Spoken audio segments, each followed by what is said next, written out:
ორი სოციალურად უხერხული არსება შეეყარა ერთმანეთს და დაიწყო YouTube-ზე კონტენტის დადება. გაიჩა? უკარაჩა გვიფარება? სპოილერი კიდევ ერთი.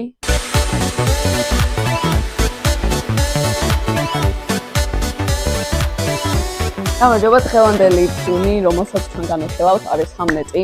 მე რეჟისორზე ვიტყვი ორ სიტყვას, Eternals მეც არ მაქვს ნახი. Nomadland-ი ნახი მაქვს, ოღონდ როგორც წესი მსგავს ფილმები მიყვარს ხოლმე და არ ვიცი რაღაც არასწორ ხასიათზე ვუყურე თუ რა მოხდა იმ მომენტში, მაგრამ ეგ ფილმი არ მომეწონა მე, რატომ მახსოვს? მე მახსოვს, რომ ეგ ფილმი არც მომეწონა და უსკარ რატო არ ვიტყვი, რაღაც მახსოვს, რომ შენ გითხარი და არა, ძალიან მაგარი ფილმი იყო. სხვა მითხრა? ალბათ, იმიტომ რომ მე რაღაც არ ვიცი, დღემდე ხასიათს ვაბრალებ, იმიტომ რომ თითქოს ცოტა სხვანაირს ველოდი და მაგიტო ჩავრთე, იმიტომ რომ იმ მომენტში ეგეთ, მაგრამ ხო, არ ვიცი, მოკლედ საქმე იმაშია, რომ არ მომეწონა. ძალიან გამიხარდა, რომ ამ ფილმზე იგივე შთაბეჭდილება არ დამრჩა და პირიქით, ჩემი აზრით, წლის ერთ-ერთი საუკეთესო ფილმია. რამდენიმე დღის წინ მოვიდით მე და გვანცა, რომ ეს წელი, რაც უფრო მეტ ფილმს ვუყურებ 2025 წლისას, მით უფრო წმუნდები იმაში, რომ საკმაოდ სუსტი წელი იყო.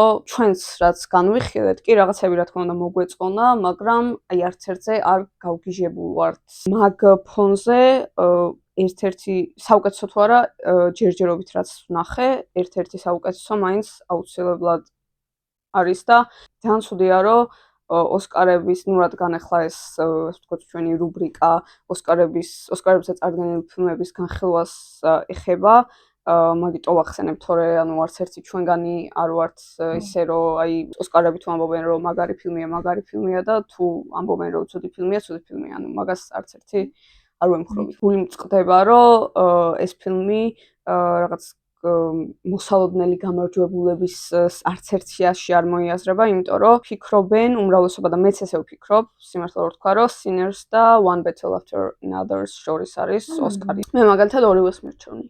ახლა ადაპტაცია ზოგს არ მოეჭონათ ის, რომ შექსპირი იყო წარმოჩენილი, ამ რაღაც შექსპირი არის დაკარგული ფილმში, უილიამ შექსპირი, ჰამლეტი თვითონ დიდებული ტრაგედიაო და შექსპირიო და სხვა რატო უნდა ეს გამზადებული მასალა არსებობსო და რატო იგონებენ რაღაცას და იმაზე რატო იღებენ და რაღაც ახალ აი პირველად ვნახე ესეთი წუწუნი იმაზე, რომ რაღაც ახალს აკეთებს ადამიანი. აქამდე ყოველთვის სულ არის იმაზე, რომ აი ეს ხო უკვე ნათქვამია და ეს ხო უკვე ესე გაკეთებულია და აღარ გვინდა და ასე შემდეგ. პირველად ვნახე, რომ ხალხს გაუჩნდა პრეტენზია იმაზე, რომ რატო გააკეთა ვიღაცამ რაღაც ორიგინალური. თავიდანვე ტრეილერიდანაც და ტრეილერამდეც აშკარა იყო, რომ ეს არ არის არც ჰამლეტის ადაპტაცია და არც შექსპირის ბიოგრაფია და ამიტომ ვერ ხვდები უბრალოდ რატო გაჩნდა პრეტენზია ამის მიმართ. პრეტენზია იმაზე გაჩნდა, რომ ჰამლეტზე კი არ უნდა გადაიღო, გინა ქლოეზა ყოფილიყო სცენარისტი. ხო და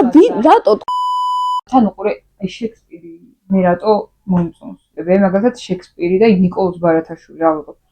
ადამიანი რომელიც დაზუსტებით იცი მარტო რაღაც ორი რაღაც და ისიც ბოლომდე დაზუსტებით არის. ამ ხელა გასაკანს რო გაძლევენ, ამ ხელა სპექტრი რო გაქვს, როგორც შენგინა რომ წარმოაჩინე ძალიან მაგარი თემა არის სამუშაო და რატო არ უნდა ხო ძალიან ბევრი ცარიელი ადგილი არის ის შევსებაც ფანტაზიით შეგიძლია და ეგ ძალიან მაგარი რაღაცაა. მაგით იქნება ახალი რაღაცეები და მაგით აი მაპატიეთ ცოტა ემოციური ვარ ამ საკითხთან დაკავშირებით, მაგრამ უბრალოდ ვერ ვხვდები ანუ კი რა თქმა უნდა ფილმი ვისაც არ მოეწონა და რამ ხრევას არ მოეწონა გასაგებია თქვას და გამოხატოს რა თქმა უნდა ყველას შეუძლია და ჩვენც მაგას ვაკეთებთ ახლა, მაგრამ როცა რაღაცაზე არის აშკარად ფილმი და შენი პრეტენზია ის არის, რატო არის ამაზე და რატო არ არის იმაზე, მაშინ იმაზე რაც არის წადი და იმას უყურე. თითიდან გამოწვეული პრეტენზიები არ შემიძლია უბრალოდ აი ეს ამ საკითხთან დაკავშირებით ბარემ ისიც ვთქვათ, რომ ფილმი სანამ დაიწყება, ეწერება ესეთი ციტატა, რომელიც გვამცნობს, რომ ჰამლეტი და ჰამლეტი მე-16 საუკუნეში და ამ პერიოდში იყო ეტიმოლოგიურად რომ ვთქვათ, ერთნაირი სახელები იყო ჰამლეტის და ჰამლეტის. ციტატა მოყვანილია ეხლა შევამოწმე და სტივენ გრინბლეტის ესედან, რომელსაც ქვია ესეთი რაღაც ჰამლეტის სიკვდილი და ჰამლეტის შექმნა. გონია რომ თვითონ ესეს სათაური ფაქტზე ციტატაზე მეტად უშუალოდ ესადაგება ფილმის თემას და რაზე არის ეს ფილმი. ჰამლეტის სიკვდილი და ჰამლეტის შექმნა. ანუ ეს ფილმი არ არის არც ჰამლეტის ადაპტაცია და არც შექსპირის ბიოგრაფია. ეს ფილმი არის ზუსტად რაც ამ ესეს სათაურია თუ სამეცნიერო ნაშრომის, არ ვიცი ესეა თუ არა. მაშინ დავიწყოთ თვითონ ტრაგედიით, ხო? ჰამლეტის ტრაგედია ვახსენოთ პირველ რიგში. არსებობს ვერსია, რომ ჰამლეტი მართლა როგორც ამ ნაწარმოებში ჯერ და მე ამ ფილმში არის. აღწერილი თავისი 11 წლის ვაჟის ჰამნეტის გარდაცვალების შემდეგ დაწერა. თუმცა ესეც ფაქტია, რომ შექსპირის შემოქმედება, ანუ აქეთ ადაპტაციები არის მისი პიესები და მისი ტრაგედიები, იმიტომ რომ მანამდე არსებული, ანუ შექსპირამდე არსებული პიესები აქვს მას აღებული და გადაკეთებული. ოღონდ ისე მაგრა გადაკეთებული, რომ ორიგინალი ბჯობია. ერთ-ერთი ასეთი არის ჰამლეტი. ისტორიულად, ბიოგრაფიულად არ არის დადასტურებული, რომ ჰამლეტი შეიქმნა მართლა მისი ვაჟის გარდაცვალების შემდეგ. ხო, აი ეგ არის ძალიან მაგარი რეალურად, რომ ამ ნაწარმოების და შესაბამისად მე ფილმის ინსპირაცია არის თვითონ ანუ შექსპირის ცხოვრების ის ნაწილი, რომელიც არ არის ცნობილი არავისთვის, მაგრამ თეორიები, ანუ თეორიის გაცოცხლება არა. არის აღარ ვიჩხვი უბრალოდ ანუ ვერ ხვდები რატო შეიძლება რომ მაგან გაგაღიზიანოს, იმიტომ რომ ზოგადად არ მიყვარს რადიკალიზმი და ეს რაღაც ერთი მხრიდან ყურება რაღაცებს, მაგრამ მგონია რომ ცალსახად კარგია, როცა ინსპირაციას მასეთი წყაროდან იღებ. პოსტმოდერნიზმი რაც დაიწყო, მაგის მერე ფილმებს აღარ უნდა ვუყუროთ, იმიტომ რომ თვითონ პოსტმოდერნიზმის ერა არის ძველი ნათქვამი, ასე ვთქვათ, გადმოახლება, ოღონდ სხვა კუთხით, ხო? ეგ გამოდის პროტესტი მთელი პოსტმოდერნიზმის და კიდე პოსტმოდერნიზმის მიმართ და მაშინ ანუ რა ვქნათ? ვთქვათ მაგაზეც, რომ ზოგადად ეს რომ თანამედროვეობაში, აი, ყველაზე მაგარი სპიჩი და სიტყვა რას მოგისმენიან დაჯილდოებებზე, კინოდაჯილდოებებზე იყო ანდერსონის ის ფრაზა, როცა ბარემ ჩავსვალ. Anybody that says movies aren't any good anymore just can piss right off because it was a great fucking year. So, ეგის ვადრე როგორ ფილმებსაც იღებენ, ამხლა ვეღარადოს ვეღარ გადაიღებენ და აი ეს 60-იანებში რომ ახალ ჰოლივუდში რომ იღებენ იზი რაიდერის ნაირებს. ანუ უბრალოდ რაღაც დარჩება, როგორც იზი რაიდერი დარჩა და რომელიც არ ვარგო და ის არ გვაინტერესებს, ისე მოხდება ახლაც. თუ მაშინ ლიტერატურაზე რა უნდა ვთქვათ, რომელსაც ბევრად უფრო დიდი ისტორია აქვს და კინოსთან შედარებით არის უხუცესი. ანუ მაშინ ლიტერატურაზე რა უნდა ვთქვათ, ანუ აღარავინ აღარასდროს აღარ უნდა დაწეროს, იმიტომ რომ შექსპირმა ყველაფერი თქვა. ეს ძალიან ცუდი მიდგომა. აი წარმოიდგინე სკოლის հասაკის ბავშვს, რომ რაღაც ოცნება დაქვს, რომ გახდეს რეჟისორი ან გახდეს მწერალი და ვცებ რომ მოხდება ისეთ წრეში, სადაც ამბობენ, რომ ცირა, ანუ აზრი არ აქვს, იმიტომ რომ აი 60-იან წლებს მერე კარგი არაფერი და ღირებული არაფერი აღარ შექმნილა. ძალიან დამთრგუნველი რაღაც არის. მგონია რომ ეგეთი მიდგომა შენ თვითონვე ზღუდავს, რომ თუნდაც რაღაცას გაიცნო, ვიდრე ის რაღაც ჩარჩოებია, ანუ ეგ ძალიან ცუდია საკუთარი თავის ეგრე შეზღუდვა თან რის გამო. აუ მე პირველ რიგში მინდა რომ სკორ მუსიკალური გაფორმება აღნიშნო, იმიტომ რომ ყურებას რომ მოვჩი, პირველი რაც ჩავინიშნე იყო ჩემი აღფრთოვანება მუსიკალური გაფორმების მიმართ. გონია რომ აი ტრაგედიის ნახევარი მოდის ალბათ ამ მუსიკალურ გაფორმებაზე, იმიტომ რომ მე მაგალითად ბელატარის ფილმები გაფორმება გამახსენა, იმიტომ რომ ეგეთი რამდენიმე აკორდზე რო არის და თითქოს მონოტონური რო არის, მაგრამ იმხელა რაღაცას ისე, ხო, იმხელა რაღაცას იტევს და ისე გზაფრავს ემოციურად, რომ ანუ არ ვიცი, ამის აღნიშვნა უბრალოდ შეუძლებელია, აი, არ ვიცი, სასწაული. სპოილერი კიდევ ერთი, ოსკარს ამას მივცემდი კი არა, 10 ოსკარს მივცემდი ყველა ნომინაციაში მუსიკალურ გაფორმებაზე. რაცა პრეტენზია გაქვს რომ შექმნა ტრაგედია, ძალიან რთულია რომ ის მელოდრამაში არ გადაიზარდოს, მით უმეტეს როცა ესეთი სიუჟეტი, ანუ სიუჟეტი რა არის რეალურად, ხო? მშობლები როგორც ლამაზ შვილის სიკვდილის გადატანას და ამ მართლა ტრაგიკულ ფაქტთან გამკლავებას, მაგრამ ჩვენს და თქვენს რამდენი ფილმი გვაქვს ნანახი, სადაც ეს ტრაგედია არის მელოდრამად ქცეული. და ამ ფილმს ჰქონდა პრეტენზია, რომ ყოფილიყო ტრაგედია და შეასრულა. ხო, ანუ დარჩა ტრაგედიად, ანუ არ აყვა იმ ემოციებს, რასაც შეიძლებოდა რა აყოლოდა და გასაგებია რატომაც, იმიტომ რომ მართლა ძალიან ემოციური თემაა, რა თქმა უნდა, ამაზე ლაპარაკიც არ არის საჭირო, რამდენად ემოციური და საშინელი თემაა, ხო? ხო, ეს თქვათ მაშინ, რომ ფილმის ქვია ჰამლეტი, მაგრამ მთავარ პერსონაჟი არის დედა. საზოგადოებაში არსებული გადაწყვეტილება, რომ დედას უფრო სკივა შვილის სიკვდილი ვიდრე მამას, რაც ფილმში თვითონ მეუბნება შენი ქარი ყავი და თითქოს ნაკლებად კივა და უფრო მეტად ჩანს აგნესი კიდე ფილმში, იმიტომ მთავარ როლშია, მაგრამ ეგ მომეწონა, რომ იმის მიუხედავად უილიამ შექსპირი ნაკლებად საეკრანო დრო აქვს ნაკლები, მე ამ ფილმმა კარგად დამანახა ის, რომ დანაკარგი, შვილის დანაკარგი დედისთვისაც ისეთივეა, როგორიც არის მამისთვის. შექსპირთან კიდე ერთი ძალიან მნიშვნელოვანი დეტალი ამძაფრებს ამ დანაკარგს, რასაც აგნესი უმატებს რაღაც ჭრილობაზე მარილს აყრის, ხო, რომ შენი ქარი ყავი. კიდე უარესი ის, რომ საერთოდ მე სხვა შვილზე ნერვიულობდა და ეს საერთოდ არ ახსოვდა იმ და ახლა უნდა იცხოვროს იმით, რომ უკანასკნელი წამებშიც არ იყო თავის შვილთან, თავის ცოლთან არ იყო უკანასკნელ წამებში და უფრო მეტიც იმ დროს, როცა მასთან უნდა ყოფილიყო, ამ თავის ვაჟზე არც კი ფიქრობდა. აუ რა ვიცი, ძალიან დიდი ტრაგედია არის. აი ეს დეტალები რო ემატება, კიდე უფრო მძაფრი ხდება.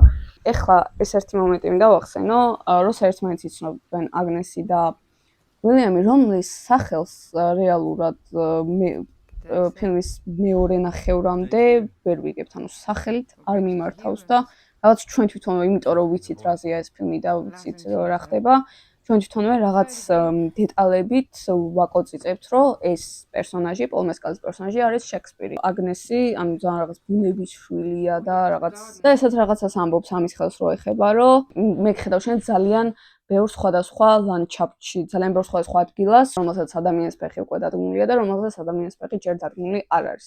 ეს ჩემთვის იყო ძალიან კაი რეფერენსი თვითონ იმასთან დაკავშირებით, თუ რამხელა გავლენა ჰქონდა შექსპირს და აქვს შექსპირს ჩვენს სამყაროზე.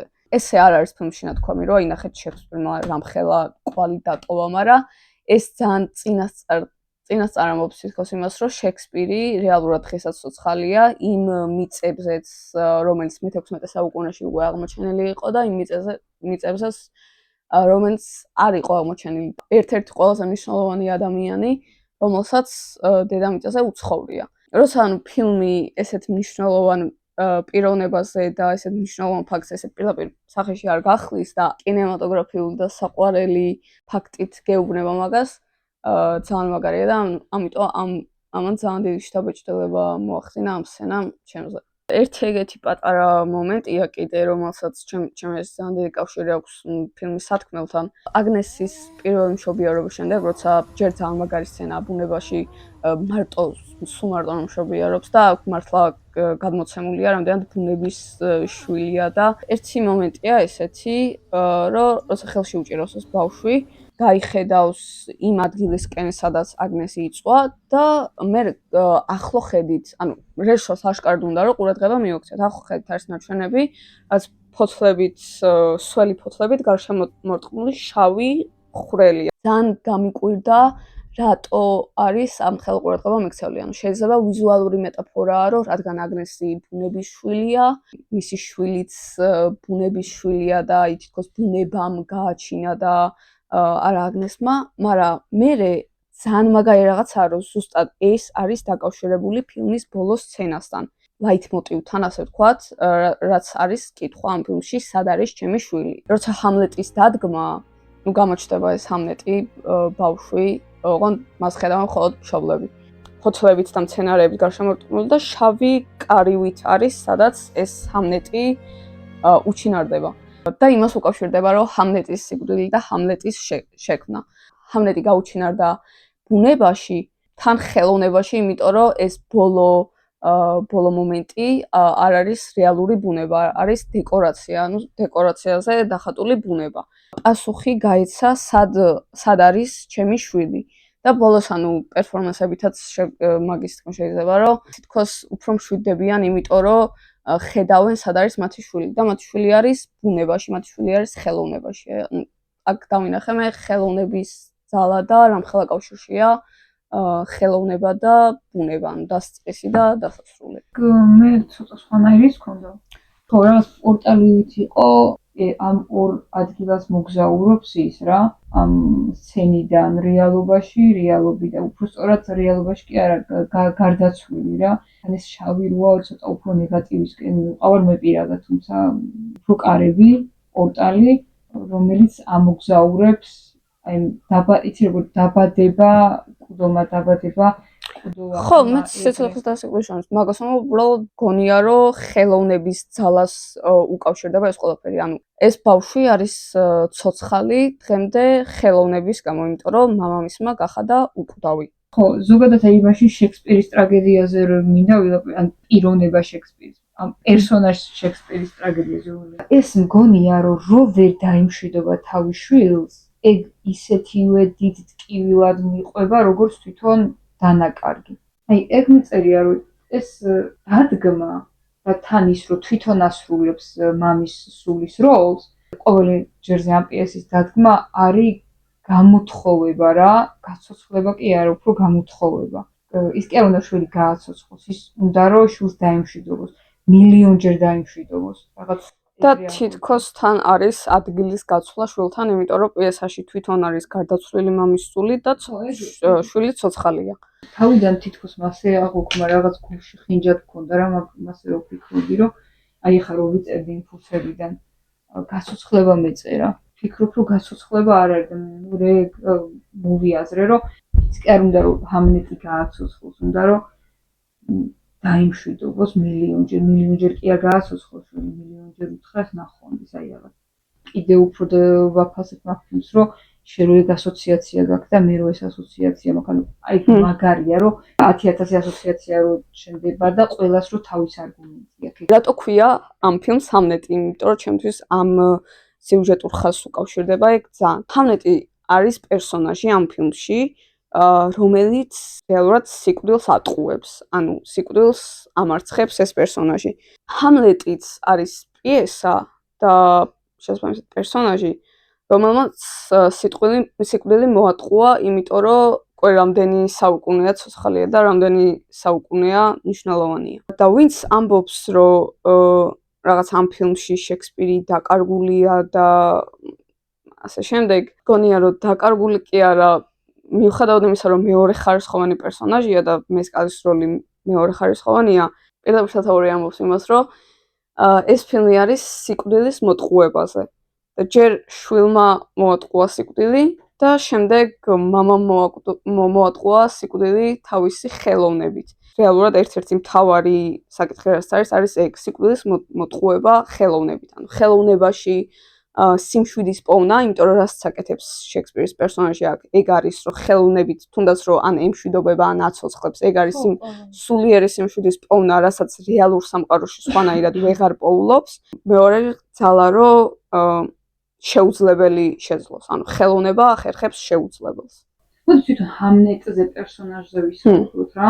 ძალიან საინტერესო პერსონაჟია, იმიტომ რომ აგნესი, როდესაც საუბრობს იმაზე, რომ დედაჩემსო, რომ ჩვენ ქალებსო ძალიან ისეთი სპეციფიური ეს ნიჭი გვაქვს, უნარი გვაქვს. თავიდანვე თითქოს ესე ჩაგდებულია პატარ-პატარა მინიშნებებად. ოღონდ ჰამლეტის კი არა დანარჩენი იმ გოგოსთან დაკავშირებით, რომ კი დედისგან სწავლობენ, იმეორებს რაღაც, მაგრამ ისეთი შეცდომებს უშვებენ, რაღაცას არასწორად უპასუხებენ ის, რომ თითქოს აი უნდა იფიქრო, რომ დაიკარგება ეს უნარი. ანუ ეს უნარი რაღაც სხვანაირი ძალა გამოყვა თურმე ჰამლეტს.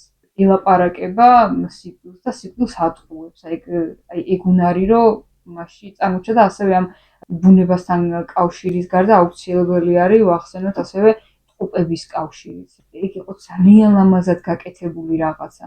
სხვათა შორის ეგეც ძალიან კარგად იყო სიმბოლურად ჩადებული, სიმბოლურად რა, ანუ მინიშნებად. ჯერ თვითონ დაბადება და ეს მოლოდინი სულ გაქვს, რომ ამ ტყუპებიდან ეს გოგო უნდა მოკვდეს, უნდა დაიღუპოს. იმიტომ რომ მისი დაბადება იყო სიკვდილისგან სიკვდილის ეგეც სიკვდილის მოტყუება იყო რაღაცნაირად, ხო? ხო, აგნესი აგნესმა მოატყუა. განდიოდა, ხო.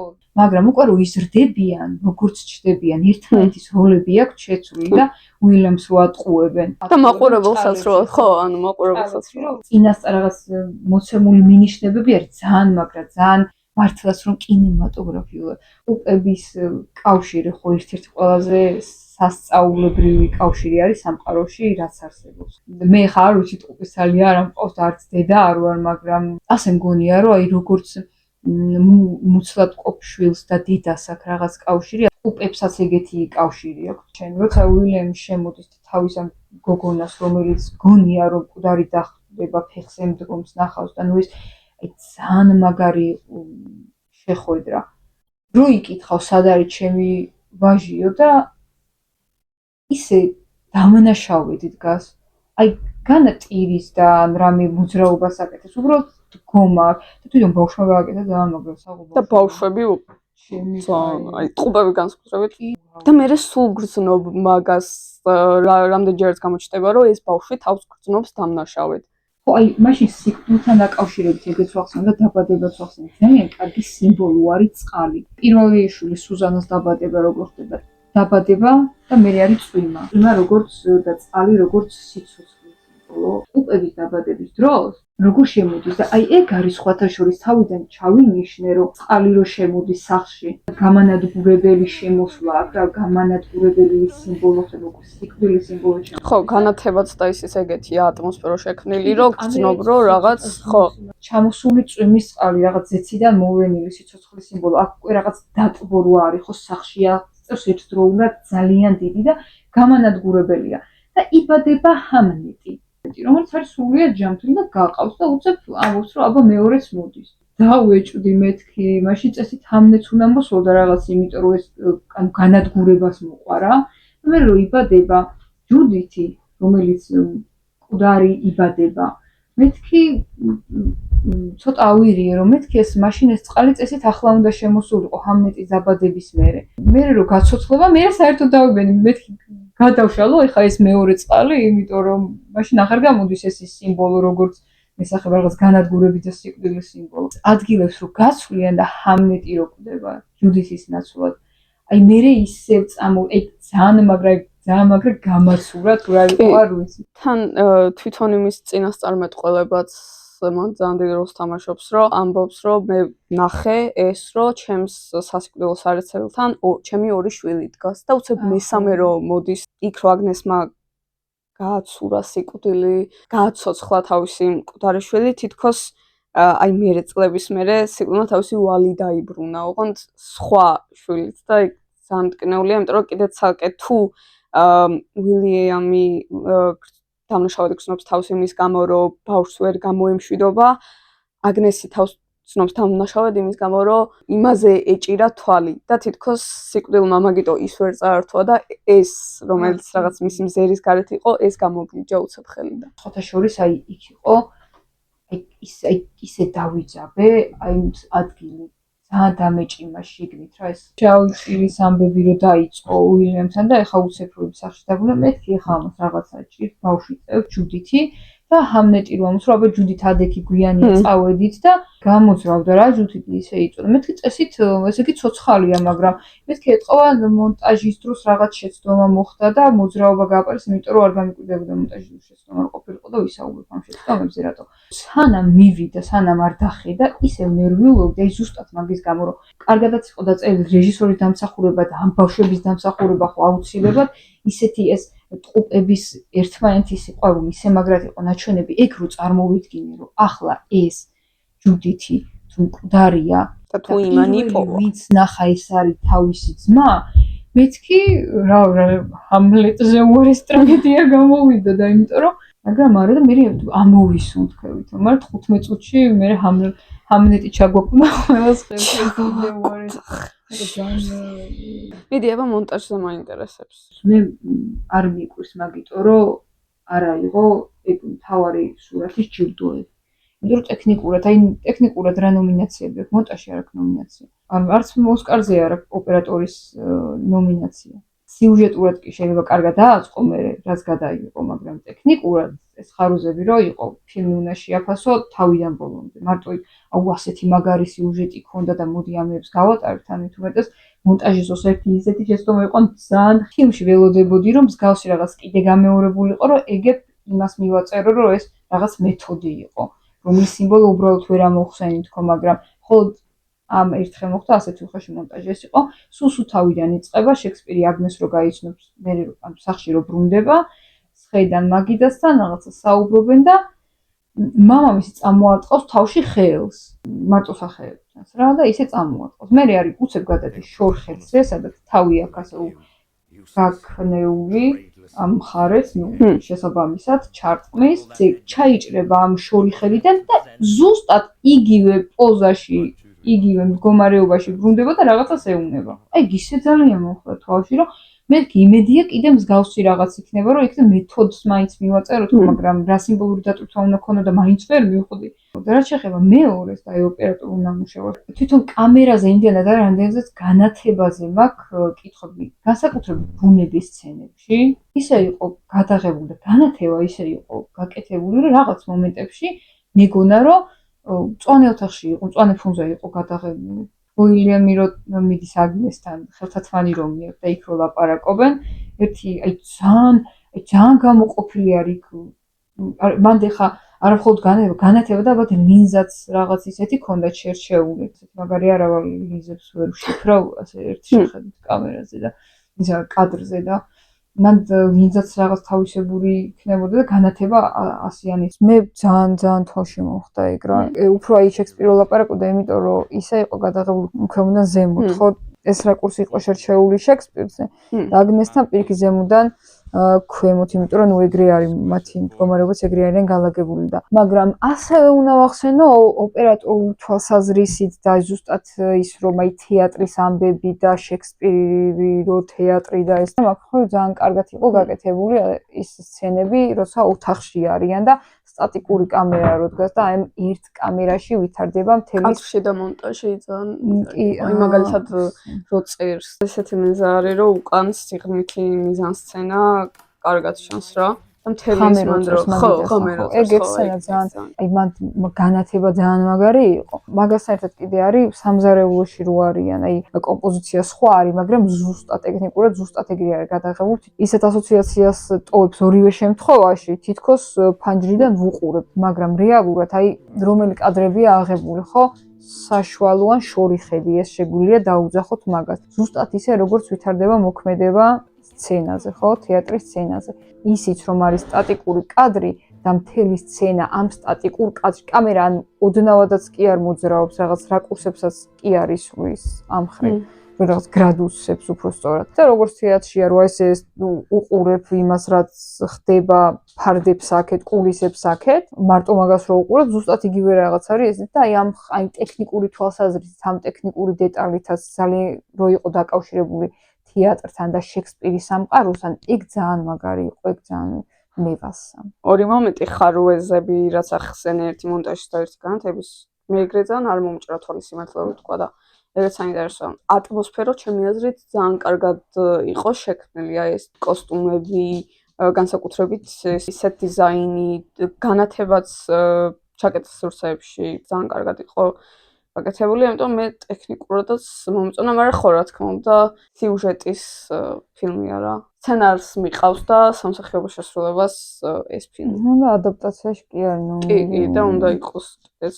სხვა შეიძლება თეატრალური იყო ძალიან, ოღონდ აი კადრი იყო, ოღონდ რასაკვირველია სპეციალურად თეატრალური. შიც რომ არ ხავენ, აი მე როგორც ხედან, აი უბრალოდ აი შექსპირი როგორც ზურგით ზის და ძალიან ისეთი პოზა აქვს.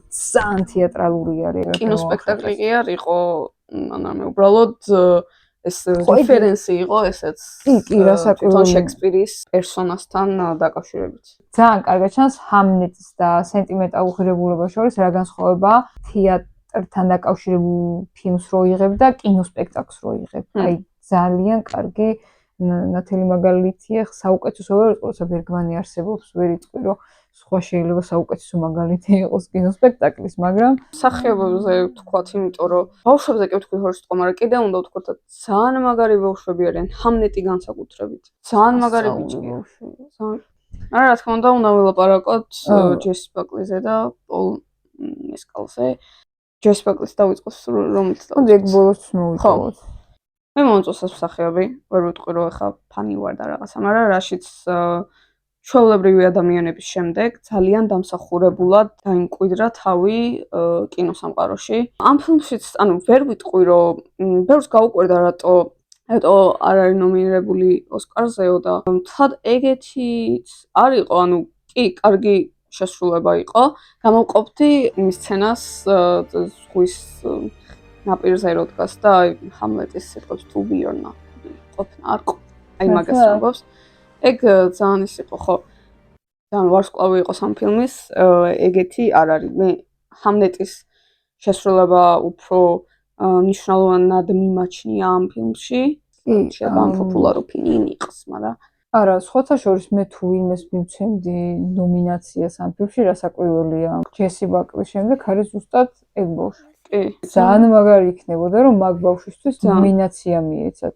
ანუ მაგარი იმიტომ, რომ ღირსეული იქნებოდა. არ ვიცი, რატო აიცრა ჰოლივუდი პატარა ბავშვებზე? ხო, იმიტომ რომ ანუ ადრე აძლევდნენ ხოლმე პატარა ბავშვებს ნომინაციებს უფრო ხშირად. ეხლა იმიტომ რომ ეხლა ნომინაციები იქნება თუ ზოგადად დაჯილდოებებზე და ვისაც ანუ ეძახიან და ვინც უნდათ რომ იქ იყო, ვისაც უფრო მეტი ფოლოვერი ყავს და რაღაცა და ეხლა სანახაობა, მაგრამ ხო, ეგ არა. ცუდია. იმიტომ რომ ხები. რაც შეეხება შექსპირის შემსრულებას, ეხლა ეგ კი ბევრი თვითონ პერსონაჟი რაღაცები ვახსენეთ, მაგრამ ეს მინდოდა აუცილებლად მომეტოვებინა მსახიობთან დაკავშირებითაც რა. აბსოლუტურად გასაგებია და ვერ ვამტყუნებ რომ რატო არ არის ნომინირებული, თქო თვითონ შექსპირის პერსონაჟი იყო ისეთი, რომ მსახიობი თვითონ ფიზიკურად ეს პერსონაჟი არ უნდა გამოჩენილიყო. ეს ამ პერსონაჟის სულს უფრო უნდა და აურას უნდა ეტრიალა ფილმში. მისი არსებობა უნდა ყოფილიყო უხილავი. მისი არსებობა უნდა გამოხატულიყო სხვის მოქმედებებში, გარემოს მოქმედებაში. აი ის რო არის სცენარული, აი მაგალითად ჰამლეტის კენკრასთან რო მიდის და სცენაზე რო დგას პატარა ჰამლეტი. აი მან უნდა ხედავდეს შექსპირს, აი ამ გარემოში და იმაში რომ ჰამლეტი დადის სცენაზე, თეატრის სცენაზე. აი აქ ასე უნდა ხედავდე და არა ფიზიკურად. რაღაც მე შთაბეჭდილება დამჩა რომ ეს იყო მიზანი რომ უილიამ შექსპირი ფიზიკურად უნდა ჩანდეს ნაკლებად. შენ რაც ახსენე, ყოფნა არ ყოფნა. ეგ სცენა ძალიან მომეწონა, მან ოპერატორის ნამუშევარიც მომეწონა. ერთი კადრიაც ჰორიზონტალურად იყო და მეორეც დიაგონალურად იყო. მაგას როცა ამბობს, ყოფნა არ ყოფნა. უნდა ყოფილიყო და ზუსტად მან უნდა დაბადებულიყო იდეა ამ ფრაზის. მე ვთვლი რომ ძალიან სუსტი ეპიზოდი იყო. ანუ იდეა იყო კარგი და ზუსტად ეს უნდა ეთქვა და ამ დროს უნდა ეთქვა, მაგრამ აი უმარილო ეპიზოდი იყო ჩემთვის პირადად. აი რაღაც აკლდა. და მსახიობის გამო ხო და აი მსახიობის მხრივ აკლდა თუ კიდე აი რა უმარილო ეპიზოდი იყო. მე მგონია რომ მსახიობის გამო. ოღონდ იმიტომ კი არა რაღაცა აი უნიჭოდ გააკეთა თქო, მაგიტო კი არა. შემწყო ძალიან თეატრალური და მე მაგიტომ მომეწონა რომ ის რაღაც კავშირი იყო თეატრის სამყაროს და ამ ფილმის რეალობას შორის. რაღაც თითქოს მეოთხე კედლის დარღვევასავით იყო რაღაც ეგეთი საბეჭდილება დატყვა ჩემთვის ამ სცენამ. უბრალოდ ამ ეპიზოდში კიდე ძალიან მომეწონა და ერთი რაღაც ეს არის მთვარე რო გამოჩნდა, იმიტომ რომ ბოლოს მთვარის ხედი და მთვარის კადრი ლოგიკურად როდის ქონდა გამოყენებული რეჟისორს, აი არ მახსოვს. ყველა და იმ დანიშნულების გარეშე რო აჩვენებენ, უბრალოდ აი ეგრე დაემთხვა რომ გადაღებების დროს სავსე მთვარე იყო და მოდი გადავიღოთ და ჩავსვათ რა ფილმში ესთეტიკა, არტია და არა და აქ ძალიან დიდი მადლობა ქალბატონ ქლოეს რომ გაგვახსენა რომ შეიძლება ღამის კადრი, ღამის ცის კადრი იყოს გამოყენებული სწორად. ძალიან კარგ სიმბოლოდ გამოვიდა, იმიტომ რომ თვითმკვლელობა გადაიფიქრა, გადაწყვიტა აი ყოფნა არ ყოფნა თქვა, ესე იგი ჰამლეტი ეს ტრაგედია მის გონებაში უკვე დაიბადა თავიდან ბოლომდე და სიცოცხლთან სიკვდილში ეს გარდამავალი სამყაროს სიმბოლო ძალიან კარგად წარმოჩნდა და ასევე რაღაც ღამეა, სავსე მთვარეა და ეს ქვეცნობიერი მასში დალექილი, აი ქვეცნობიერი სიმბოლოც ძალიან კარგად იყო. არ ვიცი ეგრე იყო თუ არა ჩაფიქრებული, რომ მაგრამ პრინციპში ეს ეგრე იქნებოდა, იმიტომ რომ რატომ არა დაელოდებოდა, როდის გადაიყრებოდა ღრუბლები და მარტო კამკამოდ მთვარეც გაჩვენებდა, მაგრამ არა, ეს ღრუბლები რომ მკრთალად, მაგრამ მაინც რომ ეფარება მთვარეს, აი ეგ ეპიზოდი რო ჩასვეს, ეგ კადრი რო ჩასვეს, ეგეც ძალიან კაი იყო. თითქოს რომელიც თრგუნავს ქვეცნობიერს. მაშინ გადავიდეთ ჯესიზე, ხა რაღაცას ვახსენეთ და ასე შემდეგ, ალბათ ჯესიზეც გადავიდეთ. ნუ აქაც მაშინ სცენებად გამოყოფდა კავშირებს, ერთი მშობიარობის სცენა. რა თქმა უნდა, პირველი ძალიან მაგარია, მაგრამ ეს მეორე უკვე ტყუპებზე მშობიარობის სცენა ხო სასწაულია საერთოდ და მეგონა რომ მეც მშობიარობდი. ეს დავაკავშირე თვითონ აი რო აღმოაჩენს, რომ ნუ ჰამლეტი ვსო, ანუ გამოიცალა ხელებიდან და მან დრო ყვირის, იქაც ხო ანუ ყვირის და რაღაც ხმა რაღაც ხრინწება და ვეღარ ყვირის და აი აქ არის ეს გამყინავი ყვირილი, რომელიც უცებ გარდაიქმნება, კიდევ უფრო გამყინავს სიჩუმედ. ანუ უბრალოდ რო აღარ ამოსდის ეს ხმა და ეგ მე მგონი ანუ როგორც წავიკითხე, ეგ მომენტი იყო იმპროვიზაცია, მე მგონი რომ ანუ ხო ეხლა თან ანუ როგორ უნდა რომ აი იცი რა შენ ამდენი წამი იყვირე და მე უცებ ხმა ჩაგეხლიჩოს, ანუ რა თქმა უნდა, სახიობზე არის ეგ დამოკიდებული და აი არ ვიცი, ანუ მე მგონია რომ ყვირილზე მეტად ეგ სიჩუმე გამყვება ძალიან დიდხანს. რამხელა მნიშვნელობა აქვს სიჩუმის, ზოგადად სიჩუმეს რა, როგორი მაგარი იარაღი შეიძლება გამოდგეს. ერთ-ერთი ყველაზე ნათელი მაგალითი იყო, ბევრად უფრო მეტყველი შეიძლება იყოს, ფრაზა ამ წამს გამახსენდა, უბრალოდ ფრაზა არ მახსოვს, როგორ უწერია, აი მარიტას რო ნატვრის ხეში მარიტას რო სოფელი რო იმას ჩაქოლავს, მერე არის სიჩუმე ხმაურობდა თუ ეგრე უწერია რა, აქ დავწერ ზუსტად როგორც უწ აი ზუსტად ეგ მომენტი იყო. და პრინციპში ფილმშიც სესილია როგორც აკეთებს. ეგეც ხო იმპროვიზაცია იყოს, მითითებას სხვა იყო და სესილიამ სხვა რაღაც გააკეთა. რომ ვუყურებდი რომ შობიარობდა, არ მოგინდება რომ ოდესმე შვილი გააჩინა. იმხელა ტკივილია ჩანს, რომ გეშინი ამ ტკივილის განცდის.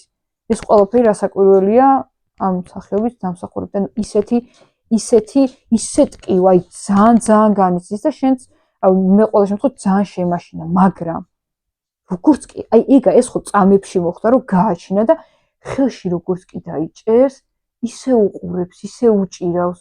ხატივით არის რა, რომ მე აი განდომებს რომ შენს გინდა რომ შვილი ყავდეს და ის ტკივილი რასაც უყურებ, სულ გავიწყდება და უცებ ისე შემაშინა, მაგრამ მეორე წამს ხელში დაიჭირა, აი მეც დამოვიწყდა რომ ეტკინა, ასე ძალიან ეტკინა 3 წამის წინ. აი ძალიან მაგარი შესრულება, იმიტომ ვამბობ, რომ აი ეს ოსკარებზე ხო ეგ უყვართ ყვირილი, წივილი, ტირილი, ბღავილი. ეს ქალბატონი რო აიღებს ოსკარს და დაიღოს, ეს კი არ უნდა იყოს მარტო ბღავილი და წივილი, აი ჩემს დიდ გადასვლა.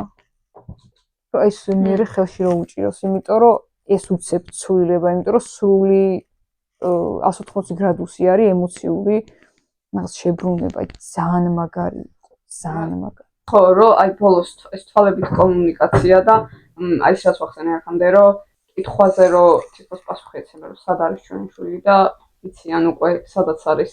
ორივე მსახიობის მხრივ ძალიან მაგარი იყო, მაგრამ განსაკუთრებით ჯეს ბაკვით თვითონ და ის აი იქ შეიძლებოდა რომ აი ცოტა მელოდრამაში გადასულიყო, მაგრამ ჩემთვის მაინც არ იყო ეგრე, აი ყველა რომ ჰამლეტს კიდებს ხელს, ჩემთვის ეგ იყო უბრალოდ ვიზუალური მაგალითი იმის, რომ უკვე ჰამლეტი მხოლოდ ამის შვილი აღარ არის.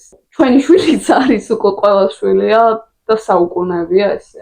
მაშინ დაგემშვიდობებით, კარგი ემოციური, რაც კარგი ფილმი არის, იმიტომ რომ ეხლა როგორც თქვი, რამდენჯერმე იყო ეს ეპიზოდი, როცა ეს ყელი ძალიან დამეწავა, რომ მადლობა ყურადღებისთვის და არხი გამოვიწეროთ, ხო თუ რამ პრეტენზიები გაქვთ, გაგვიზიარეთ, გითხარით, გაგვაგებინეთ. მადლობა ყურადღებისთვის და შემდეგ შეხვედრამდე. Okay. Ciao.